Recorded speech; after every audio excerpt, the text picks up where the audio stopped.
Yeah, right here. That's what you're looking at, right here, you lucky man. Hey, I'm Jon Caldara, president of the Independence Institute and your devil's advocate. A little later about the beer and wine business here in Colorado. But first, the man who for 7.5 years has refused to give me an honorary doctorate from my alma mater, CU, Bruce Benson, president of CU.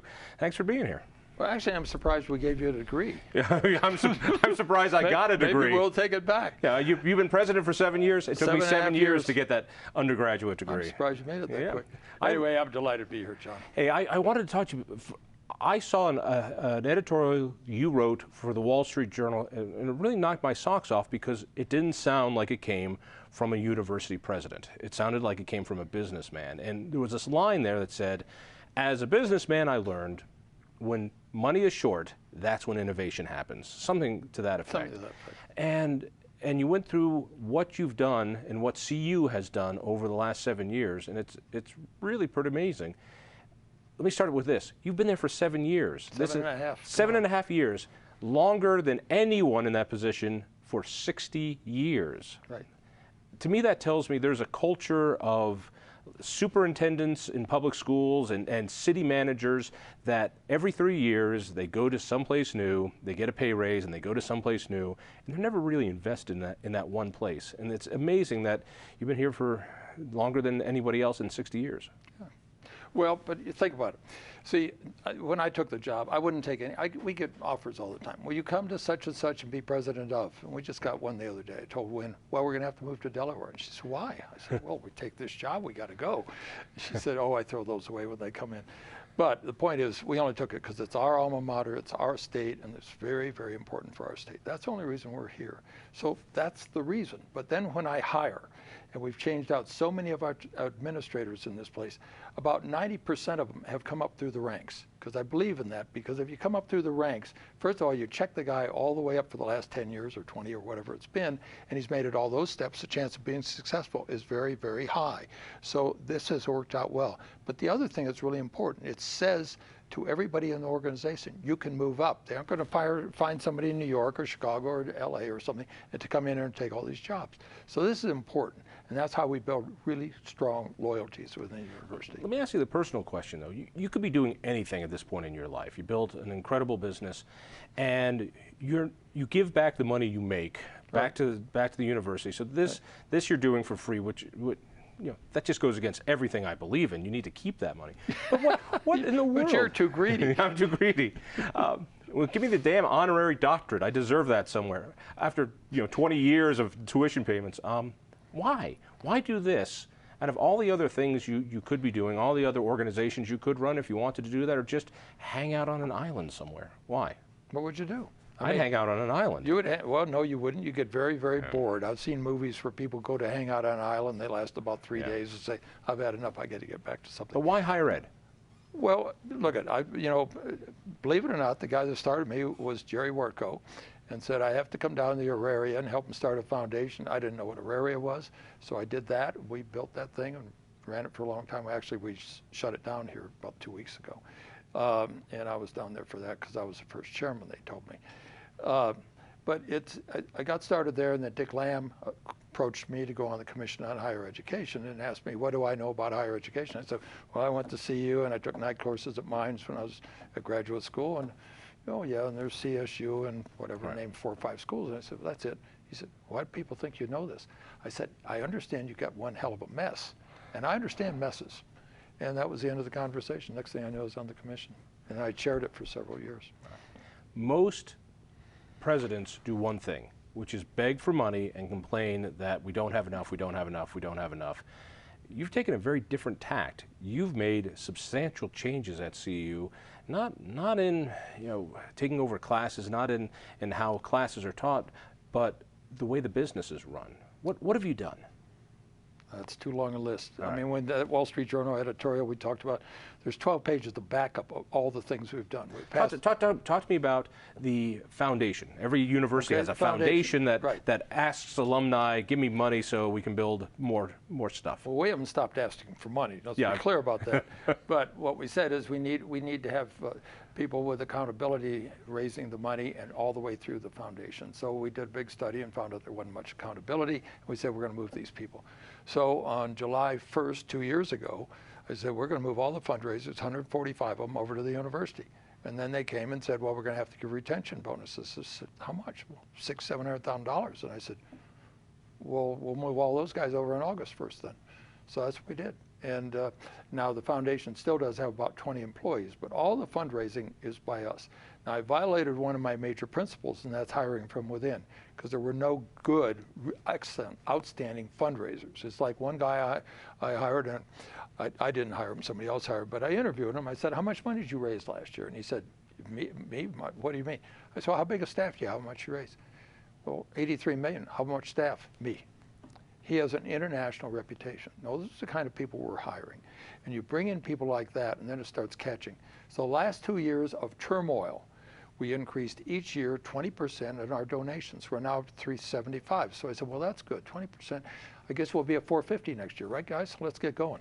So yes, it's a huge, huge difference. But you don't sit around complaining and crying about money. You just say you play with the cards you're dealt and you move forward.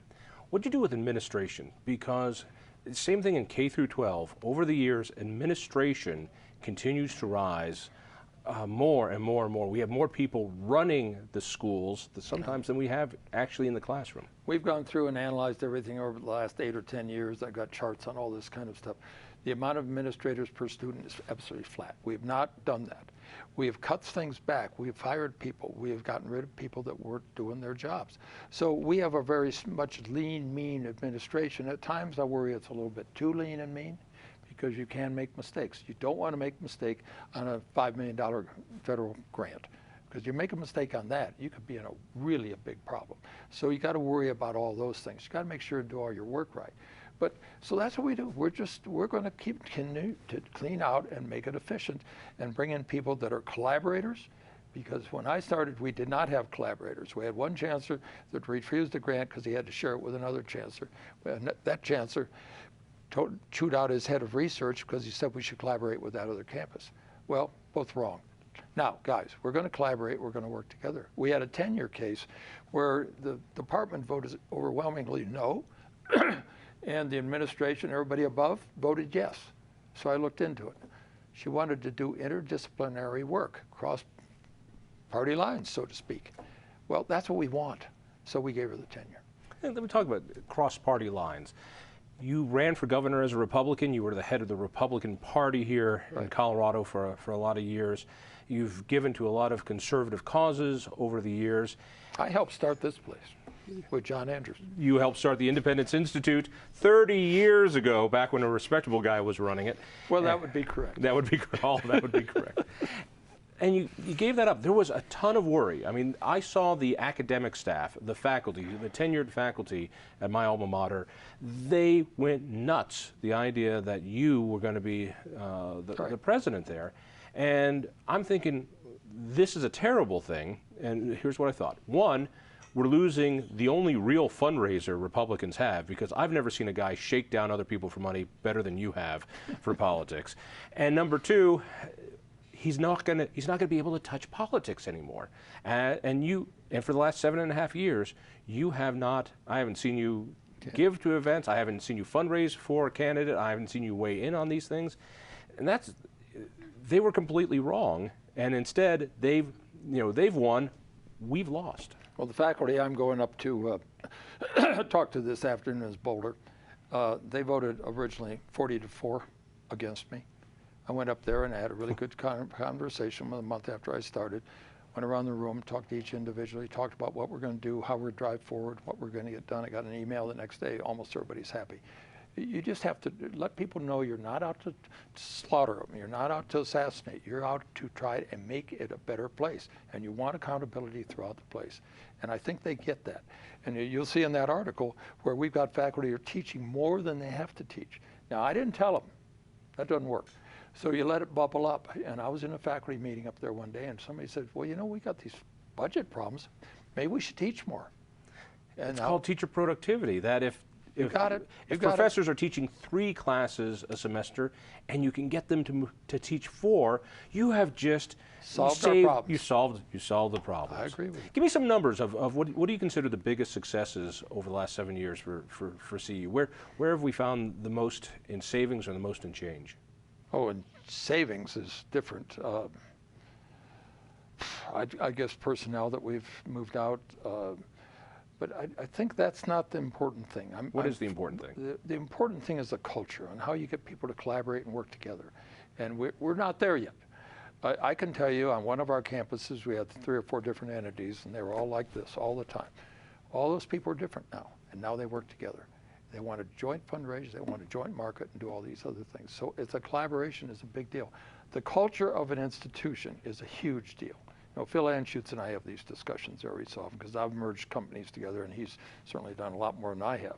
But culture is a tough deal, and you've got to work on cultures. One of our biggest donors, I had lunch with he and his wife yesterday, and talking about it, he's taken over another company. He says, I got to take a big company culture and turn it into a small company culture. And it's still a pretty big company. It's just not a huge company now. But that's what you got to do. You work on culture, work on collaboration and teamwork, and everybody being on the same page, and a friendly, happy environment, and don't create a lot of problems. If I see somebody that I don't have total trust in, I don't want them around. This is just the way I look at this thing. And when we're hiring, I look for this, number 1, a good person. Let's start with a good person. I don't want people that are going to be backstabbing and doing all the other foolishness or not truthful. So this is what you got to look for, and this is a cultural change. This is something you can do back when you were in the private sector. Yeah. You could say, I'm going to hire you, I'm going to fire you, I'm going to hire you, I'm not going to hire you. This is different. This is a governmental agency. It is a flagship university of the state. It doesn't work that way in government. It doesn't work that way, particularly in higher education, where office politics are they're insane. They're insane, and there is a protectionism inside higher ed that is just devoid of anything from the real world. Well, I think am I wrong on that? When I started, you'd be pretty right. Now we're tearing down the walls. We're tearing down silos. We're getting people to collaborate. That's what you got to do. And no, I don't hire everybody, but I've been involved in some pretty damn important hires in this university that don't report to me. I mean, I have 8 vice presidents and 4 chancellors. Those are basically my reporting people, because there's a couple of co-reports of the regents and stuff like that. But that's basically it. So, you know, this is, these people, I hire them. They work for me. So I do have something to say if they're going to hire somebody. What's the most difficult change in these last 7 years? I mean, what was the thing that you thought was going to be easy to get done, but it was so much harder? I didn't think anything was easy to get done. I don't know, John. That's a good question. Let me leave you with this one. I remember going to see you, and I learned how to chase skirts and drink, and I want to thank my alma mater for that. These are still skills I use today.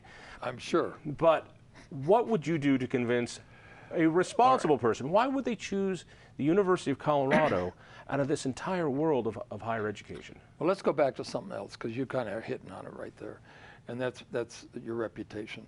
And you talk about it. First of all, if you have a problem, address it immediately, put it away, and don't have 4 or 5 people saying different things about the problem. Address it and get it over with. Now let's talk about some other things. We had a little pot smoking party we used to have up there. Maybe you were in it, I'm not sure. But it was 10,000 people. And I said to the chancellor, we're going to shut this down. And yes, we shut it down. So the Denver Post and certain gentlemen over at the Denver Post used to argue and say it was freedom of speech. And I said, no, it's a pot smoking party. All right, we weren't totally successful. About 500 people showed up that day. And half lookers, half smokers. The Denver Post had an editorial or a headline that said we were halfway successful. I said, well, Dean, halfway, let's see, how's your math over there? I think that'd mean 5,000. It's 500. I think that's 1%. So let's really look at that. You start doing things like that, and you say the Princeton party list.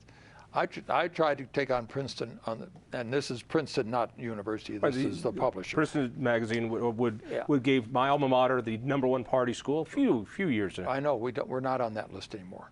That breaks my heart. I'm sure it does, but we're going to keep it right there. Well, you learn something else. You find out that when you're recruiting football players or something, the coaches use that against you. You want to go to that party school? You want to go to that pot smoking school? You get rid of that. So passing this thing in Colorado has not been helpful to the university, or frankly to the state, and I'm totally opposed to pot smoking. But what I'm really after is changing this whole culture and getting people to think about what we're doing here, and to really look at it and be proud of this university. I mean, we had a graduate students in '89 decide we really ought to go to Pluto. Okay. Well, this guy, they put a proposal together. He went to NASA. He proposed it. And I don't know if all the drills, and 25 years later, where are we? We're at Pluto. Who's one of the co-principal investigators? This graduate student, and out in the real world now. It's amazing the things that go on here. You go to our CU Anschutz campus. Look we've got a guy out there who figures he's going to solve Alzheimer's, and you need to look into that. That is the one thing I need. But he is going to do that. We've got cancer specialists. We've got a guy got up in a meeting one night. Or his wife got up and she said, well, they were going to they removed one of my breasts. They were going to do the next one. I went to CU Anschutz. They looked at me and said, no, your gene makeup is this, that. And the next thing you take this and you won't lose it. She said, I've still got it. Her husband jumps up and says, I had eye surgery in Colorado Springs. They told me I was going to go blind. I went to your ophthalmologist. I'm fine. So all this is coming out of CU, including a few Nobel Prize winners as well. Oh yeah, we got some of those. Oh, just a few of those. Bruce, thank you for taking care of my alma mater, and I will be looking for send checks, John. Oh, you know how you have to the party? I'll have the check. You give me the damn honorary degree. That's all I've ever wanted. I'll cut you a check. I got one of those. See, and it worked well for you. I got it a long time ago. Bruce, all right, thank my friend. Great to see you. Stay tuned.